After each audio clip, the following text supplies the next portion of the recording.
Coming up this morning on Daybreak, Governor Mike Parson tells us how his first full year in office has been. And a new study claims these changes to your lifestyle could lower the risk of Alzheimer's. Plus, a new bill signed by the governor could allow victims of abuse to get out of leases easier. We'll explain about that and more coming up this morning for you here on Daybreak. Well, good morning and thanks for waking up with us. It is Tuesday, July 16th. I'm Lauren Barnes. And I'm Joe Morano. Plenty to get to as usual in our 6 o'clock hour, checking in with the zoo. It's always fun, right? Yes, they have some lemurs to show us. I feel like weekly I'm always just happy. They're over there and I'm in here. You think? You know? No, they actually have a lot of cute animals lately. We're meeting lemurs today, but I saw they have a baby elephant, a giraffe, some monkeys. Wow. So Yeah, a lot to nothing, get to. no snakes. No snakes this time. I'm okay with that. That'll be all right. You're saying we don't need an elephant in here either. That's all I need. Okay. Yeah, that's about it. It is a bit of a wet start to your morning, though, that you may have noticed. Meteorologist Elisa Rapp has been telling us about that. I had some drizzles on the drive into work today. Yeah, there's still some of that mist and Drizzles? fog What? left. Plural. Drizzles. Yeah. I thought it was a good use of a word. Yeah. There's some, it's still like fogging and misting out there left over from Barry. It's the last of it. The circulation is sitting right over the Ozarks, and it's just, it's the last of it as we roll through today. So we're starting out with clouds in Springfield. Those temperatures are warm because the clouds are blanketing us this morning. It's 71 degrees in Springfield, but west and southwest winds at 6 miles per hour. We've got Barry spinning right over the Ozarks, still wrapping around a couple of showers, and that's keeping us pretty damp out there this morning. A few showers down to the south and east. Some more heavier showers are just to the south of West Plains near Salem and north central Arkansas and Thayer, right across the border. And then we've got some of that mist in Springfield this morning, really light. Some visibility dropping in spots with some of that fog and mist out there with that tropical air mass just sitting over us. It's 71 in Springfield right now, 70 in Branson, and 71 in Harrison. We're looking at some wet roads to start. Will be wet through at least lunchtime and then drying out by the evening commute as these showers exit to the east. So we're looking at temperatures a little bit warmer than yesterday in the 80s with more breaks in the clouds. Then the next big story is an excessive heat watch that's in effect Wednesday through Saturday for parts of the Ozarks. How hot it gets, we talk about it coming up in 10 minutes.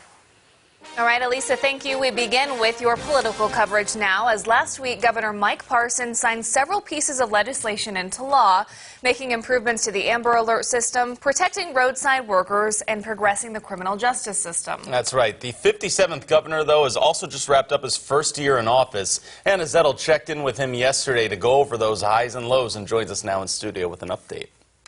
That's right, Lauren and Joe. Now, yesterday I went to the governor's farm in Bolivar. He did say that it was a year full of challenges and success, but he does feel that the highs definitely outweighed the lows.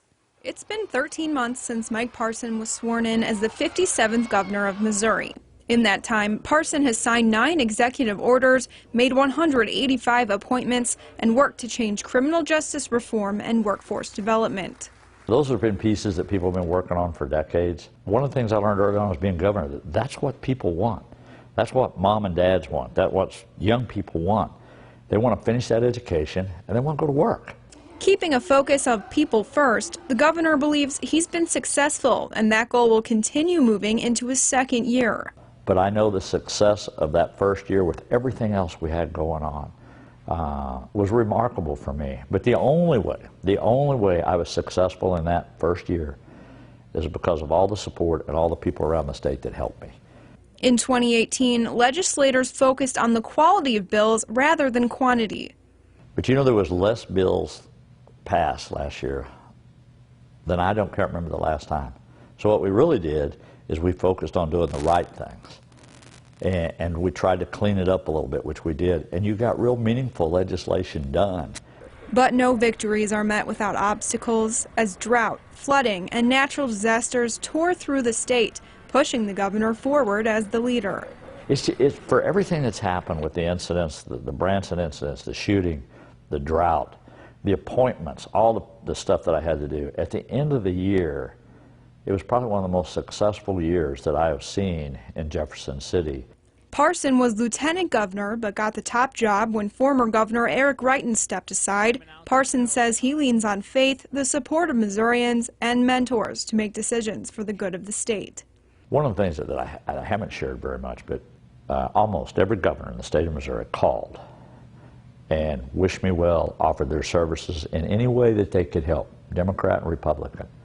And it wasn't about anything other than they wanted Missouri to be successful. You can hear more from the governor on how he dealt with tragedy, the tragedy on Table Rock, this Friday at 6 right here on Caller 10. And Hannah Zettel this morning, thank you. She will have her own report for us Friday morning on Daybreak, which is the year anniversary of the duck boat tragedy. Another top story we're following this morning is that victims of abuse can now get out of their home or apartment leases easier if they're living with their offenders or abusers.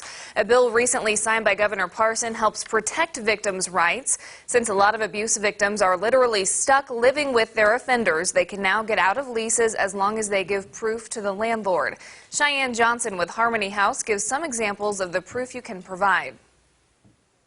They want a copy of like an ex parte or order of protection that you have to get through the courts, or medical paperwork like if you went to the hospital because of physical.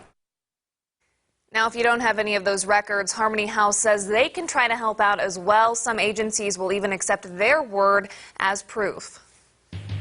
Moving on to some medical coverage this morning. A new study has found that if you make 5 lifestyle changes, you can reduce your risk of getting Alzheimer's by at least 60%. This comes from the Alzheimer's Association International Conference that's been going on over in Los Angeles. You should have a healthy diet and, of course, exercise regularly while not smoking or drinking too much alcohol.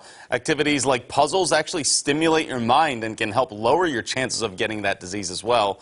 The study included 2,300 people who made 4 or 5 of those suggested changes. The results showed their chances of getting Alzheimer's decreased by 60%. As we said, Dr. Curtis Schreiber says this is a groundbreaking study that will validate doctors' suggestions from now on.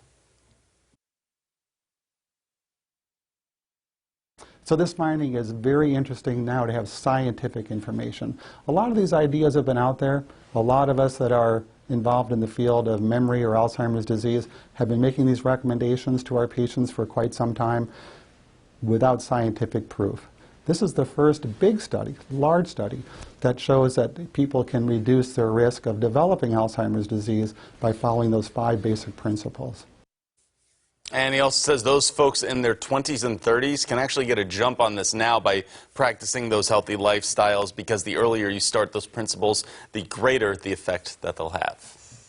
And in your education coverage, baseball and softball teams at Central High School won't necessarily have to share fields for much longer. They could be getting their own to play on. The Springfield School Board will discuss the project at today's meeting. The field would cost about $1.5 million to build. The board could vote on that today. The transfer of the Teff School to the county. Now, according to the agenda, if that goes through, the board would sell the school to the county for just $10. And we're just getting started this morning here on Daybreak. Up next, Facebook discussing getting in on its own currency. But not before 2 days of hearings on Capitol Hill. We'll break down the first day in your Money Watch report up next. From Caller 10 Ozarks First, Lauren Barnes, Joe Morano, and weather with meteorologist Elisa Raffa. This is Caller 10 News Daybreak.